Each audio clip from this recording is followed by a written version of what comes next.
Praise the lord. ప్రభునామంలో మీ అందరికీ హృదయపూర్వక వందనాలు. దేవుని బిడ్డలారా, బాగున్నారా?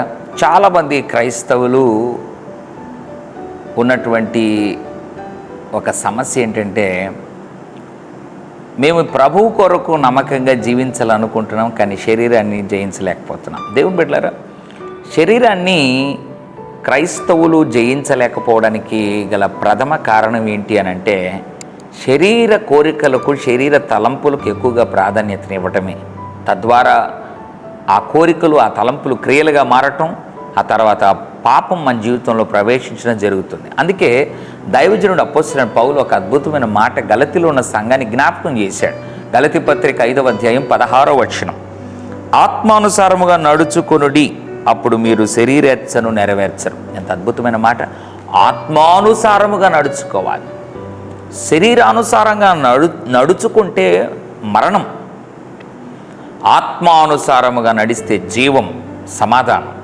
అందుకే ఆత్మానుసారంగా దేవుని నడిపింపును అనుసరించి, వాక్యాన్ని అనుసరించి, ప్రార్థనలో దేవుడిచ్చినటువంటి తలంపులను అనుసరించి ఆత్మానుసారముగా నడుచుకోగలిగితే మన జీవితంలో శరీరాన్ని మనం జయించగలుగుతాం. కాబట్టి ఎక్కువగా ఆత్మానుసారంగా దేవుని నడిపింపును అనుసరించి నడవగలిగితే చెడ్డ తలంపులు, చెడ్డ కోరికలు ఇవన్నీ అధిగమించాలి.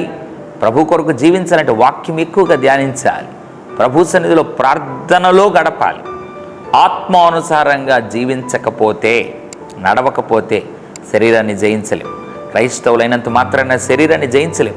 శరీరాన్ని జయించాలంటే వాక్యం ఉండాలి, ప్రార్థన ఉండాలి. వీలైతే వారానికి ఒకసారి కనీసం ఉపవాస ప్రార్థన చేయాలి.